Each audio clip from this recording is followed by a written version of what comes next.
सर्वेषां मूको वाचस्पतीयति धर्मोपेन्द्रश्वैरङ्गां मुनितां वागदेश्वरीं श्रीगुरुभ्यो नमः. ಶ್ರೀಗುರುಕುಮಾರೇಶ್ವರ ಪ್ರಪ್ರಥಮದಲ್ಲಿ ನನ್ನ ಆರಾಧ್ಯ ದೈವ ಜಗದಾದಿ ಪುರುಷ ಜಗದೊಡೆಯ ಶಿವನೇ ಮನಗೊಂಡು ಪ್ರಪಂಚದ ಎಲ್ಲ ದಾರ್ಶನಿಕ ಸಂತ ಮಹಾಂತ ಶರಣ ಶ್ರೇಯೋಗಳನ್ನು ಎಲ್ಲ ಜ್ಞಾನಿ ವಿಜ್ಞಾನಿಗಳನ್ನು ತಂತ್ರಜ್ಞಾನಿಗಳನ್ನು ಹನ್ನೊಂದು ಪ್ರತಿಷ್ಠಾಪಿಸಿ ಶ್ರೀ ಕ್ಷೇತ್ರದ ಒಡೆಯನಾದಂಥ ಸಿದ್ದರಾಮೇಶ್ವರ ಶ್ರೇಯೋಗಳನ್ನು ಮುರುಘರಾಜೇಂದ್ರ ಶ್ರೇಯೋಗಳನ್ನು ಹಾಗೂ ಇವತ್ತು ವಿಶೇಷ ಅಂದರೆ ಶುಕ್ರವಾರ ನಾವು ಮೌನವಾಗಿರ್ತೀವಿ. ಮಧ್ಯಾಹ್ನ 2ನೇ ಪೂಜೆ ಮುಗಿಯುವವರೆಗೂ.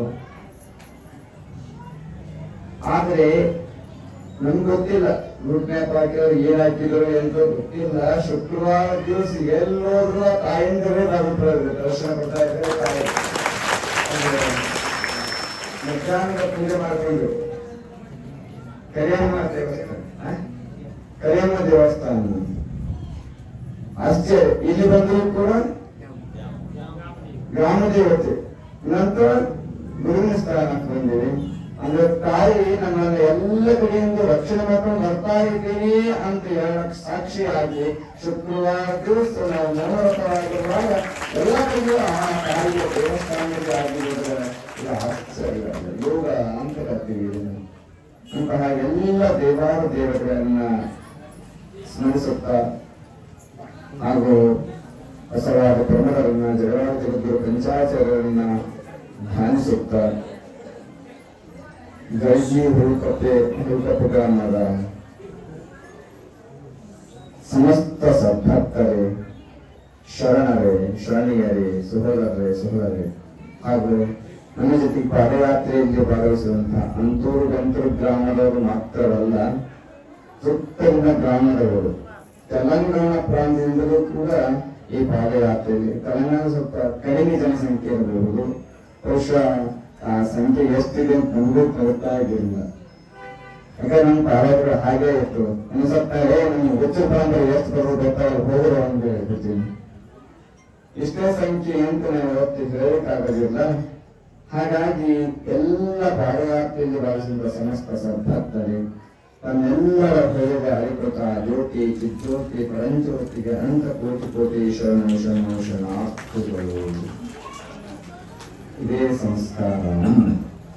ಶರಣಂದಾಗ ಚಪ್ಪಾಳೆ ತಟ್ಟಬಾರದು ಅಂತ. ಯಾರು ಶರಣಂತಾರೋ ನಾವು ಶರಣನ್ನಬೇಕೆ ಹೊರತಾಗಿ ಚಪ್ಪಾಳೆ ತಟ್ಟುವರಲ್ಲ. ಯಾಕಂದ್ರೆ ಶರಣಂದಾಗ ಶರಣಾರ್ಥಿ ಹೇಳುವುದು ನಮ್ಮ ಧರ್ಮದ ಪದ್ಧತಿ. ಚಪ್ಪಾಳೆ ತಟ್ಟಿದವು ಅಂದ್ರೆ ಶರಣಾರ್ಥಿಗೆ ಪರಿಣಾಮ ಮಾಡಿದಂಗೆ. ಹೊಸಾಂಗ ಪುರಾಣ ಹತ್ತಿರ್ತೀವಿ, ಕೇಳಿರ್ತೀವಿ, ನಾವು ಬಹಳ ಸತ್ಯ ಹೇಳ್ತೀವಿ. ಮಾತನಾಡುವಾಗ ಮಧ್ಯೆ ಬರಬಾರದು, ಶರಣಾರ್ಥಿ ಅಂತ ಹೇಳಿದ್ರೆ ಚಪ್ಪಾಳೆ ತಟ್ಟಬಾರದು ಅಂತ. ಇವು ಎರಡು ಏನಾಗುತ್ತೆ ಅಂತಂದ್ರೆ, ಬಹುಶಃ ನಮ್ಮ ಕಡೆ ಭಾಷಣ ಮಾಡಿದ್ರು, ಯಾರೋ PSI ಬಂದರು ಅಂತ ಅವರಿಗೆ ಮಧ್ಯೆ ತಂದಿಚ್ಚೆ. ಅಂದ್ರೆ PSI ಎಲ್ಲ ಯಾಕೆ ಬೇಕಾದರೂ ಬರ್ಬೋದು, ಗುರು ಮಾತಾಡುವಾಗ ಮಧ್ಯೆ ಅವೇ ಬರಬಾರದು ಅಂತ ಸಿಟ್ಟಾಗ ಪಕ್ಕದ ಅವರು ಮಧ್ಯೆ ಬಂದಾಗ ಬಿಡಬೇಡಿ ಅಂತ ಅಂತ ಹೇಳಿ ದುರಾದೃಷ್ಟವಶಾತ್ ಆತ 1 ವರ್ಷ ತೀರಿಕೊಂಡ ಎಂಬ ದುಃಖದಿಂದ. ಯಾಕೆ ಅಂದ್ರೆ ಕುರಿಗಳ ಮಧ್ಯೆ ಹೋಗಬಾರದು ಅಂತ, ಕುರಿಗಳ ಮಧ್ಯೆ ಹೋಗಬಾರದು, ದಂಪತಿಗಳು ಏಕಾಂತವಿದ್ದಾಗ ಹೋಗಬಾರದು, ಗುರುಗಳು ಉಪದೇಶಗಳ ಮಾತನಾಡುವಾಗ ಅದರ ಮಧ್ಯೆ ಹೋಗಬಾರದು ಅಂತ ಪರಂಪರೆಯಿಂದ ಬಂದಂತವರು ಹೇಳುವಂತ ಮಾತುಗಳು ಅಂತ. ಇವುಗಳೆಲ್ಲವನ್ನ ಅಪಶಕುನ ಅಂತ, ಆ ವಿಷಯವಾಗಿ ಬಹುಶಃ ನೀವು ಮಹಾಭಾರತದ ಕಥೆಯನ್ನು ಕೇಳಿರ್ತೀವಿ, ಮಹಾಭಾರತ ನಡೆದಂತ ಘಟನೆಯನ್ನು ಕೇಳ್ತೀವಿ, ಅದು ಈಗ ಅಗತ್ಯವಿಲ್ಲ. ಆ ನಿಟ್ಟಿನಲ್ಲಿ ಸಂಸ್ಕಾರ ಅನ್ನುವಂಥದ್ದು ಬಹಳ ಮುಖ್ಯ. ಯಾವುದೇ ಕಾರಣಕ್ಕೂ ಏನ ಮೇಲೆ ಶರಣಾರ್ಥಿ ಅಂದಾಗ ಏನ್ ಮಾಡಬಾರ್ದು, ಚಪ್ಪಾಳು ಕಟ್ಟಬಾರದು. ಅದನ್ನು ಕಲಿತ್ಕೊಳ್ಳಿ. ಬಹಳ ಜನ ಕಟ್ಟಿಲ್ಲ, ಸುಮಾರು ಒಂದು 10-15 ಜನ ಮಾತ್ರ ಕಟ್ಟಿರ್ಬೋದು. ಯಾಕಂದ್ರೆ ಅದು ನಮ್ಮ ಭಾರತೀಯ ಸಂಸ್ಕಾರ. ಆ ನಿಟ್ಟಿನಲ್ಲಿ ಇವತ್ತು ನಮ್ಮ ಅನುಷ್ಠಾನ ಮಹಾಮಂಗಳವಾದ ನಂತರ ಬಹುಶಃ 4ನೇ ದಿನವೇ ನಾವು ಪಾದಯಾತ್ರೆ ಬರಬೇಕಾಗಿತ್ತು. ಕೆಲವು ಜನ ಕೆಲಸ ಆಯಿತು, ಶ್ರೀರಾಮಂಶ ಬಹುವಿಜ್ಞಾನಿ ಅನ್ನುವ ಹಾಗೆ ಒಂದು ಒಳ್ಳೆಯ ಕೆಲಸವನ್ನ ಮಾಡಬೇಕಾದ್ರೆ ವಿಘ್ನಗಳು ಹೆಚ್ಚು ಬರ್ತವೆ.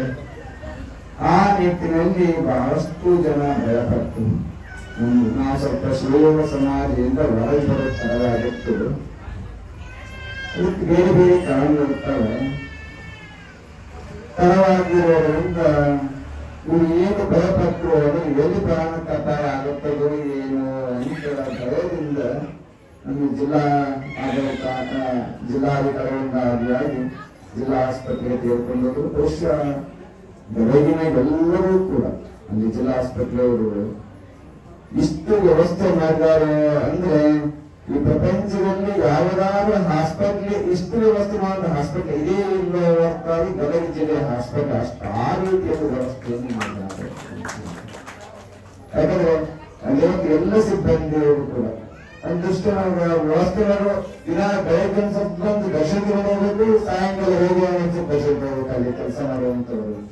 ಆ ನಿಟ್ಟಿನಲ್ಲಿ ಅಷ್ಟೊಂದು ವ್ಯವಸ್ಥೆ ಮಾಡಿದ್ರು.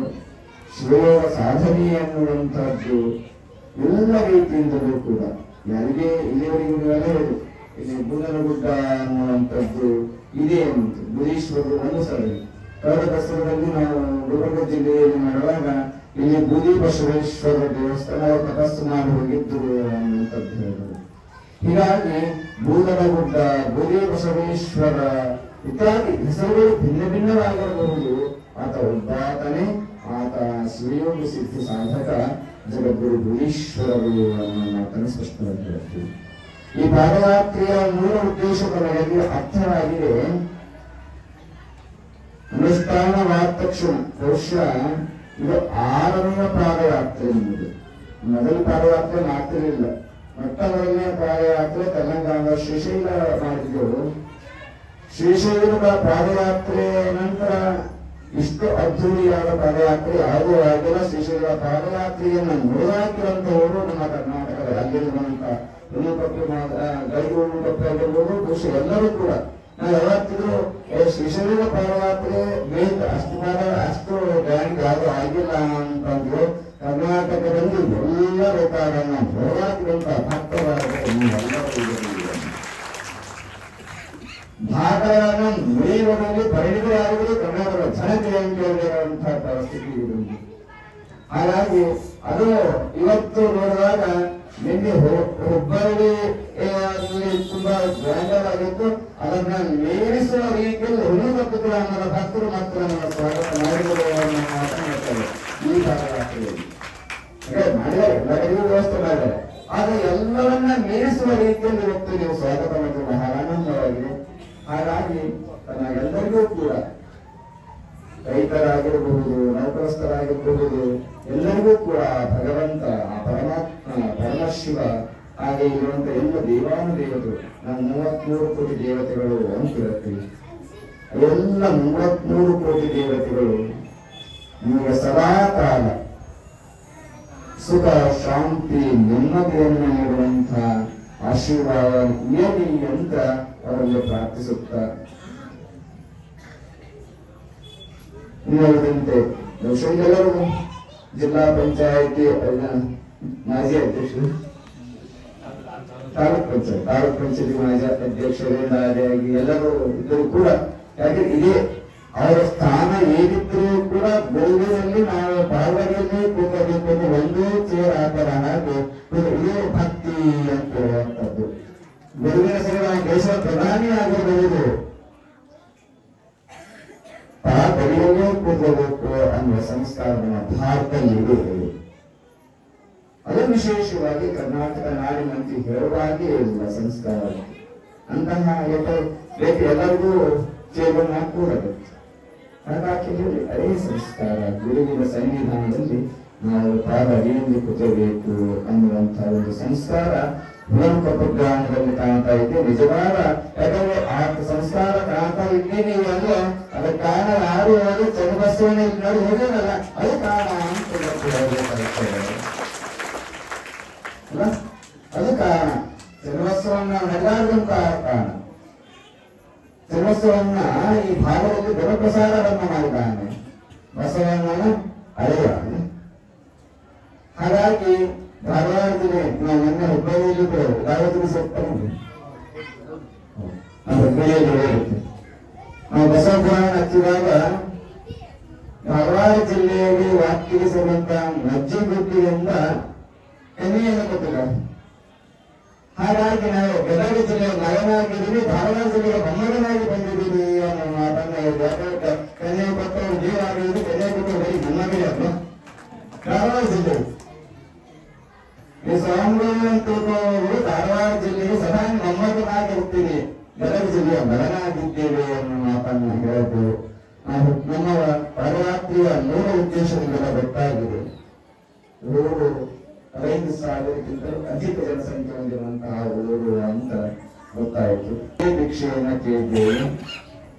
ಹುಬ್ಬಳ್ಳಿ ನಗರಸಭೆಯವರು ಕೂಡ ಒಪ್ಪಿಕೊಂಡಿದ್ದಾರೆ ನಮ್ಮ ಭಿಕ್ಷೆಯನ್ನು. ನಿಮ್ಮ ಊರಲ್ಲೂ ಕೇಳ್ತು ಕೊಡ್ತೀರೋ ಇಲ್ಲ, ಕೊಡ್ತೀವಿ ಅವರು ಚಪ್ಪಾಳೆ ಕತ್ತೀವಲ್ಲ ಅವರು.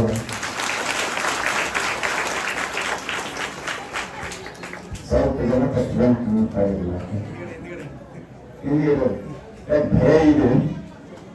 ಒಂದು ಬಾರ ಹುಡುಗ ತಗೊಂಡ್ರಿ ಯಾಕೆ ಅಂದ್ರೆ ಹುಬ್ಬಳ್ಳಿ ನಗರದಲ್ಲಿ ನಾವು ಎಲ್ಲಾ ಕಡೆ ಹೋದಾಗ ಪಾದಯಾತ್ರೆಯ ಮೂಲ ಉದ್ದೇಶವು ದುಶ್ಚಟಗಳ ಭಿಕ್ಷೆ, ಸದ್ಗುಣಗಳ ದೀಕ್ಷೆ ಅಂತ. ಇನ್ನು ನಮ್ಮ ಬಸವಾದಿ ಪ್ರಮತರಾಗಿರ್ಬೋದು, ರೇಣುಕಾದಿ ಪಂಚಾಚಾರ್ಯರಾಗಿರ್ಬಹುದು, ಇಲ್ಲಿಗಂತೆ ನಾವು ಯಾವ 33 ಕೋಟಿ ದೇವತೆಗಳು ಅಂತ ಹೇಳ್ತೀವಿ. 33 ಕೋಟಿ ದೇವತೆಗಳು ಯಾರು ಅಂತ ಗೊತ್ತಿರಬೇಕು. ಏಕಾದಶ ರುದ್ರರು, ದ್ವಾದಶ ಆದಿತ್ಯರು, ಅಷ್ಟವರ್ಷಗಳು ಮತ್ತು ಇಂದ್ರ, ಬ್ರಹ್ಮ ಇತ್ಯಾದಿ 33 ಕೋಟಿ ಪ್ರಕಾರದ ವಿಭಾಗ ಮತ್ತು ವೇದದಲ್ಲಿ ಎಲ್ಲ ದೇವತೆಗಳ ಭಾರತೀಯ ಪರಂಪರೆಯಲ್ಲಿ ಅಹಿಂಸಾ ಪ್ರಥಮ ಧರ್ಮ. ಮೊದಲನೇದಾಗಿ ಯಜ್ಞ ಹೋಮವನ್ನು ಮಾಡುವಾಗ ಹೇಳ್ತಾರೆ, ಯಜ್ಞ ಹೋಮ ಅಹಿಂಸಂ ಪ್ರಥಮಂ ಪುಷ್ಪಂ. ಮೊಟ್ಟ ಮೊದಲನೇ ಪುಷ್ಪ ಭಗವಂತನಿಗೆ ಅರ್ಪಣೆ ಮಾಡಬೇಕೆಂದು ಯಾವುದೇ ಅಹಿಂಸವೇ ಮೊದಲನೇ ಪುಷ್ಪ. ಅಹಿಂಸೆ ಪ್ರಥಮವಾದಂತಹ ಧರ್ಮ, ಶ್ರೇಷ್ಠವಾದ ಧರ್ಮ ಯಾವುದಾದರೂ ಅಹಿಂಸೆ. ಹಾಗಾಗಿ ನಾವು ಕೇಳುವ ಒಂದು ಮೊದಲನೇದು ಏನು ಅಂದ್ರೆ, ನಾವು ಜಾತಿ, ಮತ, ಪಂಥ, ಧರ್ಮಕ್ಕೆ ಸೀಮಿತರಾದ ಸ್ವಾಮಿಗಳಲ್ಲ. ಯಾಕಂದ್ರೆ ಇಡೀ ಮನುಕುಲಕ್ಕೆ ಸಂಬಂಧಪಟ್ಟಂತಹ ಸ್ವಾಮಿಗಳು ಅನ್ನೋ ಮಾತನ್ನು ನಮಗೆ ಎಷ್ಟೋ ಜನ ಮುಸ್ಲಿಮ್ಸ್ ಕೂಡ ಬರ್ತಾರೆ. ಅವರು ನಮ್ಮ ಹತ್ರ ಭಿಕ್ಷೆಯನ್ನು ನೀಡಿದವರು ಮಾಂಸಾಹಾರ ಸೇವನೆ ಮಾಡ್ತಾ ಇರಲಿಲ್ಲ. ಕೇವಲ ಹಿಂದೂ ಅಂತಾಗಲಿ, ವೀರಶೈವಂತಾಗಲಿ, ಶೈವವಂತಾಗಲಿ ಕೇಳೋದಿಲ್ಲ. ಎಲ್ಲರೂ ಒಂದೇ, ನಾವು ಭಾರತೀಯರು ಎನ್ನುವ ಸಿದ್ಧಾಂತ ಪ್ರತಿಪಾದನೆ ಮಾಡುವಂಥದ್ದು. ಧರ್ಮದ ಹೆಸರಲ್ಲಿ ಓಡಾಡುವುದಿಲ್ಲ. ಧರ್ಮ ಧಾರಣ ಪೋಷಣೆಯೋಡು, ಧರಿಸಿಸು ಪೋಷಿಸು ಎನ್ನುವ ಅರ್ಥದಲ್ಲಿ ಧರ್ಮ ಪ್ರತಿಪಾದನೆಯಾಗಿದೆ ಹೊರತಾಗಿ ಹೊಡೆದಾಡು ಎನ್ನುವ ಅರ್ಥದಲ್ಲಿ ಧರ್ಮದ ಅರ್ಥ ಪಡುವುದಿಲ್ಲ. ಹಾಗಾಗಿ ನಾವೆಲ್ಲರೂ ಒಂದಾಗಿ ಚೆಂದಾಗಿ ಪ್ರೀತಿಯಿಂದ ಬಾಳಬೇಕು. ಅದು ನಿಜವಾದ ಧರ್ಮ, ನಿಜವಾದ ಧರ್ಮ. ಆದ್ರೆ ಇಲ್ಲಿ ನಾವು ಬಂದಿರುವುದು ನಿಮ್ಮ ಹತ್ರ ಭಿಕ್ಷೆ ಕೇಳಕ್ಕಾಗಿ ಪಾದಯಾತ್ರೆ ಆರಂಭ ಮಾಡಿದ್ವಿ. ಪ್ರತಿಯೊಂದು ಊರಿಗೆ ಹೋದಾಗ ಭಿಕ್ಷೆ ಕೇಳ್ತೀವಿ. ಮೊದಲನೇದಾಗಿ ಗ್ರಾಮಕ್ಕೆ ಸಂಬಂಧಪಟ್ಟಂತೆ ಇದು ದೊಡ್ಡ ಗ್ರಾಮ, ಇದು ಹುಬ್ಬಳ್ಳಿ ನಗರದಲ್ಲೂ ಕೂಡ ನಾವು ಇದೇ ಭಿಕ್ಷೆಯನ್ನು ಕೇಳಿ ಸುತ್ತಾಡೋದು. ಏನು ಅಂದ್ರೆ ಪ್ರತಿ ಸೋಮವಾರ ದಿವಸ, ಯಾಕಂದ್ರೆ ಇಲ್ಲಿ ನೀವು ಮೊದಲ ವಾರ ಸೋಮವಾರವೇ ಅಲ್ಲ, ಸಿದ್ಧಾರೂಢರ ವಾರ ಸೋಮವಾರ, ಬಸವಣ್ಣವರ ವಾರ ಸೋಮವಾರ, ಚನ್ನಬಸವಣ್ಣವರ ಸೋಮವಾರ, ಹಾಗಾಗಿ ನಮ್ಮ ಜಗದ್ಗುರು ಗುಣೇಶ್ವರ ವಾರವು ಸೋಮವಾರವೇ ಆಗಿದೆ. ಆ ನಿಟ್ಟಿನಲ್ಲಿ ಗ್ರಾಮದ ಪ್ರತಿನಿಧಿಗಳೆಲ್ಲರಿಗೂ ಆ ಭಿಕ್ಷೆಯನ್ನು ಕೇಳ್ತಾ ಇದ್ದೇವೆ. ಸೋಮವಾರ ದಿವಸ ಬೆಳಗ್ಗೆಯೂ ಹೋಗಪ್ಪಲ್ಲಿ ಯಾವುದೇ ಮಾಂಸದ ಅಂಗಡಿಗಳಾಗಲಿ ಮಾಂಸವನ್ನ ತಿನ್ನುವಂಥದ್ದು ನಾವು ಬಿಟ್ಟು ಬಿಡ್ತೀವಿ ಅಂತ ನೀವೆಲ್ಲರೂ ಪ್ರತಿಜ್ಞೆ ಮಾಡಬೇಕು. ಭಿಕ್ಷೆ ಬೇಕು, ಅವರು ಅದನ್ನು ಬಿತ್ತರೇ ಇಲ್ಲ. ಹೀಗೆ ಬರ್ತಿದ್ರು ವಾರದಾಗ ಒಂದು ದಿವಸ ಹೆಣ್ಮಕ್ಳು ಜಗಳ ಪ್ರತಿಜ್ಞೆ ಮಾಡಿ ಸೋಮವಾರ ಒಂದು ದಿವಸ ಬಿಟ್ಟು ಚಪಾತಿ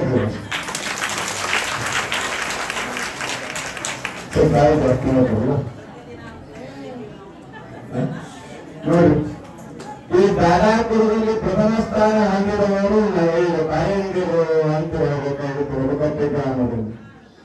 ಆದ್ರೆ ನಾವು ಕೇಳಿ ದಾನಕ್ಕಿಲ್ಲಿ ಯಾರು ಬುದ್ಧಿಗೆ ಇಲ್ಲಿ ರಿಪ್ಲೈ ಬರಲಿಲ್ಲ. ನೀವೆಲ್ಲರೂ ಕೂಡ ಏನ್ ಮಾಡ್ತೀರಿ, ನಿಮ್ಮ ಹತ್ರ ಇರುವಂತಹ ಗುಟ್ಕಾ ಹಾಕೋದಾಗಿರಬಹುದು, ತಂಬಾಕು ಸೇವನೆ ಆಗಿರಬಹುದು, ಕುಡಿಯೋದಾಗಿರ್ಬೋದು, ಸಿಗರೇಟ್ ಸೇವನೆ ಆಗಿರಬಹುದು, ಮತ್ತು ಸಂಪೂರ್ಣವಾಗಿ ಗ್ರಾಮ ಎಲ್ಲವೂ ಕೂಡ ಯಾರೂ ಕೂಡ ಮಾಂಸಾಹಾರವನ್ನ ಸೋಮವಾರ ದಿವಸ ಸೇವಿಸುವುದಿಲ್ಲ, ಯಾರೂ ಕುಡಿಯೋದಿಲ್ಲ ಅನ್ನುವಂಥದ್ದು ಚಪ್ಪಾಳೆ ಇಷ್ಟರ ಬಿಡ್ತೇವೆ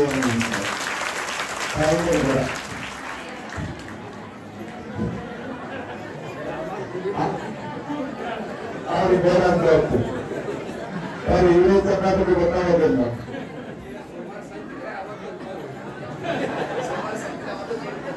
ಅದಕ್ಕೆ ಹೋಗ್ತಾರೆ ನಾವು ಗೆಲ್ಸ ಮಕ್ಕಳು ಮಾತ್ರ ಉಳಿದಕ್ಕೆ ಕಾಂಗ್ರೆಸ್ ಕೆಲಸದ ಎದುರೇ ಇಲ್ಲ. ಇಲ್ಲಿ ವಾರದಾಗ ಒಂದು ವಾರ ಅಜ್ಜನ ಹೆಸರಿನಲ್ಲಿ ಪಾದಯಾತ್ರೆಯ ಮೂಲ ಉದ್ದೇಶವೇ ಅದು ದುರ್ದಿನಗಳ ಭಿಕ್ಷೆ ಸದ್ದಿನಗಳ ದೀಕ್ಷೆ ಅನ್ನುವಂತಹಕ್ಕೆ ನನ್ನ ಪಾದಯಾತ್ರೆಯ ಮೂಲ ಉದ್ದೇಶವಾಗಿದೆ. ಹುಬ್ಬಳ್ಳಿ ಸಿಟಿಯಲ್ಲೂ ಕೂಡ ಇದೇ ಭಿಕ್ಷೆಯನ್ನು ಕೇಳಿ ಅಲ್ಲಿ ನಗರ ಪಾಲಿಕೆ ಸದಸ್ಯರು ಇನ್ನೂ 2-3 ತಿಂಗಳು ನಗರ ಪಾಲಿಕೆಯಿಂದ ಆದೇಶ ವಹಿಸುವ ಅನ್ನುವಂತ ಮಾತನ್ನ ಕೊಟ್ಟಿದ್ದಾರೆ. ಹುಬ್ಬಳ್ಳಿ ನಗರದಲ್ಲಿ ನಾವು ಅದನ್ನ ಇವಾಗ 3 ತಿಂಗಳಾಗ ಆ ಪಾಲಿಕೆ ಅಷ್ಟೇ ಅಲ್ಲ, ನಾವು ಹಿಂದಿನ ಈಗ ಬಸರು ದರ್ಶನ ಮಾಡಿದಾಗ ನಮ್ಮ ಪಾದಯಾತ್ರೆ ರೂಟ್ ಅದು ಒಂದು ಊರಿಗೆ ಕುನ್ನೂರು ಅಂತ ಅಲ್ಲಿ ಬರೇ ಮುಸ್ಲಿಮ್ಸ್ ಇರ್ತಾರೆ, ಬರೇ ಮುಸ್ಲಿಮ್ಸ್ ಜನಾಂಗ. ಅಲ್ಲಿ ಯಾರು ಹೋಗೋದು ಪಾದಯಾತ್ರೆ ಅಂತ ಸಮಿತಿತ್ತು, ಮತ್ತೊಂದು ಊರ್ನಾಗ ತಗೊಂಡೋಗ ಎಲ್ಲ ಮುಸ್ಲಿಮ್ಸ್ ಬಂದು ಆ ಪಾದಯಾತ್ರೆ ಹಾಕಬೇಕು ಅವ್ರ ಊರಿನ. ನಾವು ಊರಿಗೆ ಹೋಗಲ್ಲ ಅಂದ್ರೆ ಆಗಿಂದಾಗ ಮತ್ತೊಂದು ರೋಡ್ JCB ಎಲ್ಲ JCB ಬಂದು ರೋಡ್ ಮಾಡಿ ನನ್ನ ಪಾದಯಾತ್ರೆ ಕರ್ಕೊಂಡು ಹೋದ್ರು. ಕರ್ಕೊಂಡು ಹೋದ್ಮೇಲೆ ಅಷ್ಟೇ ಅಲ್ಲ, ಅವ್ರು ನಾವು ಕೇಳಾಗಿ ಭಿಕ್ಷೆಯನ್ನ ಕೇಳಾಗ ಯಾರು ಮಾಂಸಾಹಾರವನ್ನು ಸೇವನೆ ಮಾಡೋ ಒಬ್ಬರೇ ನಾವು ಈಗ ಮಾತುವುದಿಲ್ಲ, 100% ಪ್ರಯತ್ನ ಮಾಡ್ತೀವಿ ಅನ್ನೋ ಮಾತನ್ನು ಹೇಳಿ ಇವತ್ತು ಕೇವಲ 85% ಜನ ಮುಸ್ಲಿಮ್ಸ್ ಸೋಮವಾರ ಮಾಂಸಾಹಾರವನ್ನು ಸೇವನೆ ಮಾಡ್ತಾ ಇಲ್ಲ. ಅವರು ಇನ್ನೂ 15% ಇದ್ದಾರೆ ಅಂತ ಅವ್ರು ಹೇಳಿದ್ರು. ಆದ್ರೆ ನಾವು ಪ್ರಯತ್ನ ಪಟ್ಟು ಇನ್ನೂ 15% ಜನರನ್ನ ಬಿಡಿಸುವ ಪ್ರಯತ್ನ ಪಡ್ತೀವಿ ಅಂತ ಮಾತುಕೊಟ್ಟವ್ರು ಯಾರು ಅಂದ್ರೆ ಆ ಮುಸ್ಲಿಮ್ಸ್ ಜನಾಂಗದವರು, ಮುಸ್ಲಿಂ ಜನಾಂಗದವರು. ಇನ್ನೂ 15% ಹೋದ್ರು ಅವರೆಲ್ಲ ಬಿಟ್ಟರೆ ನೀವು ಮತ್ತೊಂದು ಕಳಿಸ್ತೀವಿ ಅಂತ ನಾವು ಬರ್ತೀವಿ ಮಾತು ಕೊಟ್ಟಿದ್ದೀವಿ ಅವ್ರಿಗೆ. ಅರ್ಥಾಯ್ತಾ? ಎಲ್ಲರೂ ಸಂಪೂರ್ಣ ಸೋಮವಾರಕ್ಕೆ 100% ಜನ ಮಾಂಸ ಸೇವನೆ ಮಾಡುವುದು, ಕುಟುಂಬ ಎಲ್ಲ ಬಿಟ್ಟರೆ ನೀವು ಮಕ್ಕಳು ಸ್ವಲ್ಪ ಕಳಿಸ್ತೀವಿ. ಅದು ಯಾರು ಮುಸ್ಲಿಮ್ಸ್ ಜನಾಂಗ, ಮುಸ್ಲಿಮ್ಸ್ ಜನಾಂಗ ಅಂದ್ರೆ ಎಲ್ಲ ದೇಶ ಮಾಡ್ತಾರೆ, ರಾಷ್ಟ್ರ ಹಿಂದೂ ಮುಸ್ಲಿಮ್ಸ್ ಜನ ಮಾಡ್ತಾರೆ. ನಾವು ಮನುಕುಲದ ಗುರುಗಳು ಹೊರತಾಗಿ ಜಾತಿ ಗುರುಗಳಲ್ಲ ಅನ್ನೋ ಮಾತನ್ನು ಹೇಳ್ತಾರೆ. ಅದೇ ಎಲ್ಲರೂ ಒಂದೇ. ಹಾಗಾಗಿ ನಮ್ಮ ಎಲ್ಲಾದರೂ ತಿಳಿಸಲು ಅಲ್ಲಿವತ್ತು ಮಾನವ ಧರ್ಮಕ್ಕೆ ವಿಶ್ವಕ್ಕೆ ಶಾಂತಿ ಅಂತ ವೀರಶೈವ ಧರ್ಮಕ್ಕೆ ಜಯವಾರಂತ ಹೇಳಿದ್ದ ನನ್ನ ವೀರಪ್ಪ ಶಿವಾಚಾರ್ಯ ಸ್ವಾಮಿಗಳು. ಏನೇದು ಮಾನವ ಧರ್ಮಕ್ಕೆ ಜಯವಾಗಲಿ ಅಂತ ಹೇಳುವಂತ ಒಬ್ಬ ಯತಿ ಜಗತ್ತು ಯಾರಾಗಲಿಲ್ಲ ಅದು ವೀರಗಂಧ ಶಿವಾಚಾರ್ಯ ಮಹಾಸ್ವಾಮಿಗಳು ಅನ್ನುವಂಥದ್ದು ನಡೆಯಬಾರದು. ಯಾಕಂದ್ರೆ ಅವರು ವೀರಶೈವ ಧರ್ಮಕ್ಕೆ ಜಯವಾಗಲು ಬೇಡಬೇಕಾಗಿತ್ತು, ಜಯಿಲ್ಲ. ಯಾಕಂದ್ರೆ ಮಾನವರೆಲ್ಲರೂ ಒಂದೇ ಅಂತ ವೀರಶೈವ ಅಂದ್ರೆ ವಿರೋಧ ಹರಿತಂ ಶೈವಂ ವೀರಶೈವ ವಿಸ್ಮೃತಂ, ಯಾರನ್ನೂ ವಿರೋಧ ಮಾಡಿ ಎಲ್ಲರೂ ನಮ್ಮವರೇ ಎಂದು ಅಪ್ಪಿಕೊಳ್ಳುವಂತ ಧರ್ಮ ಇರುವುದು ಯಾವಾಗಲೂ ಅದೇ ವೀರಶೈವ ಧರ್ಮ ಅನ್ನುವಂಥದ್ದು. ವೀರಶೈವ ಧರ್ಮದ ಗುರು ಎಲ್ಲರನ್ನ ಅಪ್ಪಿಕೊಂಡು ಹೋಗುವಂತದ್ದು. ಹಾಗಾಗಿ ನಾವು ಕೇಳ್ತಾ ಇರುವಂತ ಭಿಕ್ಷೆ ಎಷ್ಟು ಜನ ಬಿಡ್ತೀವಿ ಅಂತ ಹೇಳಿದ್ರು ಅವತ್ತೇ ಸಂಖ್ಯೆ ಇದು ಕಷ್ಟ ಅಂತ ಸಂಖ್ಯೆ ಇದ್ದಿದ್ದರಿಂದಲೇ ವಿಷಯ ಮಾಡಿ ಅಂತ ಹೇಳ್ತು. ಈಗ ಸಂಖ್ಯೆ ಬೇರೆ ವಾರ ಹಾಕ್ಸ್ಕೊಳ್ಳಿ, ವಾರನೇ ಚೇಂಜ್ ಮಾಡಿ ನಿಮ್ಗೆ ಅಷ್ಟು ಬೇಕಿತ್ತು ಅಂದ್ರೆ ಹುಬ್ಬಳ್ಳಿ ನಗರದ ಸದಸ್ಯರು ಒಪ್ಪಿಕೊಂಡಿದ್ದಾರೆ ಅಂದ್ರೆ ಹುಡುಕೊಟ್ಟು ಗ್ರಾಮದವರು ಅವರು ಒಂದು 3 ತಿಂಗಳು ಟೈಮ್ ತಗೊಂಡು ಹುಬ್ಬಳ್ಳಿ 3 ತಿಂಗಳು ಟೈಮ್ ತಗೊಂಡಿದ್ದಾರೆ. ನಾವನ್ನು ಮಾಡೇ ಮಾಡ್ತೀವಿ ಅನ್ನೋ ಮಾತನ್ನು ಹುಬ್ಬಳ್ಳಿ ನಗರಸಭಾ ಸದಸ್ಯರು ಅಲ್ಲಿ ಒಪ್ಪಿಕೊಂಡಿದ್ದಾರೆ. ನಾವು ನಗರಸಭೆಯಿಂದಲೇ ತೀರ್ಮಾನ ಮಾಡ್ತೀವಿ. ನಾನು ಹೇಳಿದ್ದೆ ನಗರಸಭೆಯಿಂದ ತೀರ್ಮಾನ ಮಾಡಿದ ತಕ್ಷಣ ನಾವು ಹಿಡಿದುಗಳು ಹಾಗೆ ಅಂತ ಜಗಳ ಆಗಬೇಡಿ ಅಂತ ನಾವು ಮಾತಾಡ್ತೀವಿ. ಯಾಕಂದ್ರೆ ಪ್ರೀತಿಯಿಂದ ಜಗವನ್ನು ಗೆಲ್ಲಬಹುದು ಹೊರತಾಗಿ ದೇಶದಿಂದ ಅಲ್ಲ ಅನ್ನುವಂಥದ್ದು. ಈಗ ನಾವು ಎಲ್ಲರೂ ಕೂಡ ಮುಸ್ಲಿಮ್ಸ್ ಸ್ವಾಗತ ಮಾಡ್ತಾರೋ ಅವರು ನಮ್ಮನ್ನು ಆಹ್ವಾನಿಸ್ತಾರೋ ಅದು ಪ್ರೀತಿಯಿಂದ ಮಾಡ್ತಾರೆ. ಈ ಮುಸ್ಲಿಮ್ಸ್ ಸಹಿ ಬರಬಾರ ಅಂದ್ರೆ ಅವರು ನಮ್ಮ ಸಹಿ ಬರೋದಿಲ್ಲ. ಯಾಕಂದ್ರೆ ಈ ಜಗತ್ತು ಧರ್ಮದ ಹೆಸರಲ್ಲಿ ಹೋರಾಡೋದಿಲ್ಲ, ಅದು ಮೊದಲನೇದಾಗಿ ನಿಲ್ಲಬೇಕು. ಯಾರೇ ಆಗಲಿ ಧರ್ಮದ ಹೆಸರಲ್ಲಿ ಹೋರಾಡುವುದು ಧಾರ್ಮಿಕ ಅಲ್ಲವೇ ಅಲ್ಲ, ಧರ್ಮದ ಹೆಸರು ಹೋರಾಡುವವರು. ಯಾಕಂದ್ರೆ ಧಾರ್ಮಿಕತೆ ಎನ್ನುವಂಥದ್ದು ಆಚರಣೆಯಿಂದ ಬರಬೇಕು ಹೊರತಾಗಿ ಜಗಳ ಆಗೋದ್ರಿಂದ ಧಾರ್ಮಿಕತೆ ಬರುವುದಿಲ್ಲ ಅನ್ನುವಂಥದ್ದು ಸ್ಪಷ್ಟವಾಗಿ ನೆನಪಿರಬೇಕು. ಸುಮ್ಮನೆ ಅವರು ಏನೋ ಹಾಕತ್ತಾರೋ ನಾವು ಕೇಶದಿಂದ ಹಾಕತ್ತೀವಿ ಅಂತ ಹೋಗಿ ಸ್ಟ್ರೈಕ್ ಮಾಡಕ್ ಹೋಗಿ ಅವರಂತೆ ನಾವು ಆಗಬೇಕು ಅನ್ನೋದು ನಮ್ಮದೇ ಒಂದು ಸಿದ್ಧಾಂತವಿದೆ. ಅವರಿಗೂ ಕೂಡ ತಿಳಿಸಿ ಹೇಳೋಣ. ಮುಸ್ಲಿಮ್ಸ್ ಕೂಡ ಎಷ್ಟೋ ಜನ ಪರಿವರ್ತನೆ ಆಗಿದ್ದಾರೆ. ಯಾಕಂದ್ರೆ ಅವ್ರನ್ನು ಕೊಟ್ಟಂತ ಮಾತಿನ ಪ್ರಕಾರ 85% ಇದೆ. ಹೇಳಿದ್ರು ನಾವು ನಿಧಾನವಾಗಿ ಹೇಳಿ ಯಾಕಂದ್ರೆ ಅವರು ಆ ಊರಿನಲ್ಲಿರುವಂತಾನೆ ಇಂದು ಜಿಲ್ಲಾ ಪಂಚಾಯತ್ ಅಧ್ಯಕ್ಷ ಏನೋ ಆಗಿದ್ದಿರುವಂತೆ ಎಲ್ಲ ಪರಿವರ್ತನೆ ಆದ್ಮೇಲೆ 100% ಆದ್ಮೇಲೆ ಇವತ್ತು ಬರ್ತಿದ್ದೇವೆ ಅಂತ ಮಾತುಕೊಟ್ಟಂತ ವ್ಯಕ್ತಿ ಇವತ್ತು ಮುಸ್ಲಿಮ್ಸ್ ಪ್ರೆಸಿಡೆಂಟ್ ಜಿಲ್ಲಾ ಪಂಚಾಯತ್ ಅಧ್ಯಕ್ಷ ಆಗಿದ್ರು ಅವಾಗ ಮಾತುಕೊಟ್ಟ. ಅದ್ರ ಪ್ರಕಾರ ಈಗ 85% ಆಗಿನ ಅಧ್ಯಕ್ಷ.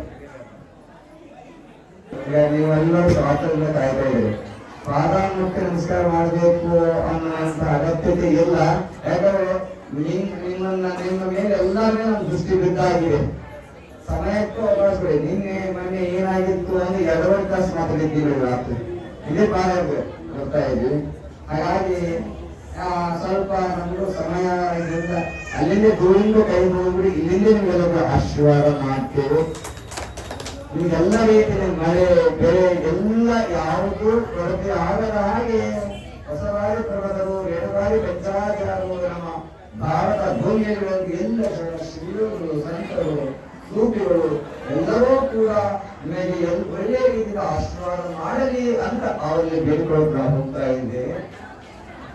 ಆ ದೃಷ್ಟಿಯಿಂದ ಪಾದನೆ ಮುಟ್ಟಬೇಕು ಅನ್ನುವ ಅಗತ್ಯತೆ ಇಲ್ಲ. ಇಲ್ಲಿ ಬಂದು ಗಲಾಟೆ ಮಾಡಬೇಡಿ, ಸಮಯದ ಅಭಾವ ಇದೆ. ಮುಂದೆ ನಮ್ಮ ಪಾದಯಾತ್ರೆ ಕೂಡ ಇರ್ತದೆ. ಆ ದೃಷ್ಟಿಯಿಂದ ಸ್ವಲ್ಪ ಅವಕಾಶ. ಇನ್ನು ನಿಮ್ಮ ಊರಾಗ ಎಲ್ಲ ಬೆಟ್ಟ ಅಂತ ಹೇಳೋದಲ್ಲ, ಅವಾಗ ನಿಮಗೆ 4-5 ದಿವಸ ಇರ್ತೀವಿ ಊರಾಗ ಬಂದು. ಅದಾಗ ಕನಿಷ್ಠ 5 ದಿವಸ ಟೈಮ್ ಕೊಡ್ತೀವಿ. ಅದರ ನನ್ನ ಊರಾಗ ಇಷ್ಟು ದುಡ್ಡುಗಳ ಬಿಟ್ಟಿದ್ದಾರೆ, ನೀವು ಹೇಳಿದಾಗೆ ಸೋಮವಾರ ಯಾರೂ ಇದು ಮಾಡಲ್ಲ ಅಂತ ಅದಕ್ಕೆ ಗುರು ಕೊಟ್ಟಿರುತ್ತೆ ಅಲ್ಲ. 1 ದಿವಸ ಮುಗಿದಿಲ್ಲ ಅಂತ ಗೊತ್ತವರು 15,000 ಜನಸಂಖ್ಯೆ ಇರುವಂತವ್ರು ಭಯ 1 ದಿವಸ ಕನಿಷ್ಠ 5 ದಿನಗಳನ್ನ ನಿಮಗೆ ಕೊಡ್ತೀವಿ ಮಾಡುವ ಭಯ.